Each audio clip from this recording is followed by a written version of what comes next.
परभनी महानगर पालिका की अगर बात करें तो कुल मिलाकर 65 यहाँ पर वार्ड आते हैं और यहाँ पर भी ऑल इंडिया मजलिस इत्तेहादुल मुस्लिमीन ने अपना प्रत्याशी उतारा है। और अगर बात की जाए तो इस इलाके की जो राजनीतिक स्थिति है और राजनीतिक पकड़ है, तो यहाँ पर कुल मिलाकर जिस तरह से माहौल बन रहा है परभनी के अंदर, नांदेड़ के अंदर, तो ये कहीं ना कहीं ऑल इंडिया मजलिस इत्तेहादुल मुस्लिमीन के लिए काफ़ी अच्छा भी है। और इसके लिए खुशगवार माहौल सिर्फ़ और सिर्फ हम इसलिए कह रहे हैं क्योंकि बेसिक तौर पर इस इलाके की जो भौगोलिक स्थिति है और काफ़ी कुछ चीज़ें हैं, तो जनता ने यहाँ पर कांग्रेस को काफ़ी हद तक के वोट दिया। और कांग्रेस ने जो है तो यहाँ पर की जनता के लिए ख़ास करके अगर बात की जाए तो उस तरह से जो है तो नहीं किया है जिस तरह से जनता ने जो है तो पूरा अपना समर्थन और अपने पूरी चीज़ें जो है तो यहाँ पर लगाई है।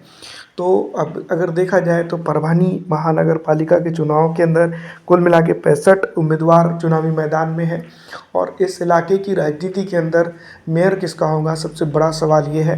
और ऑल इंडिया मजलिस इत्तेहादुल मुस्लिमीन क्या विपक्ष में होंगी, क्या ऑल इंडिया मजलिस इत्तेहादुल मुस्लिमीन तड़जोड़ करके राजनीति का या फिर सत्ता का हिस्सा होंगी, ये भी एक कई सवालों के अंदर एक बड़ा सवाल पैदा करता है।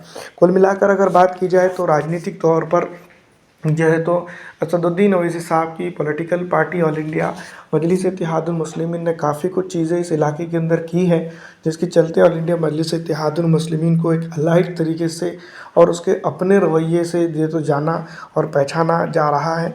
लेकिन जिस तरह से माहौल है और जिस तरह की जो तो यहाँ पर स्थितियाँ हैं, उसको भी जो है तो ध्यान में रखते हुए जनता के सामने अपनी बातें रखना इम्पॉर्टेंट रहेगा। फिलहाल दोस्तों, जिस तरह का माहौल और जिस तरह की स्थिति है, तो परभनी के अंदर अगर जो ताकतवर नेता होगा वही चुनकर आएगा। और यहाँ पर जिस तरह से मौजूदगी की बात की जाए तो कई एक चीज़ें इसके अंदर जो है तो सवाल पैदा करती है।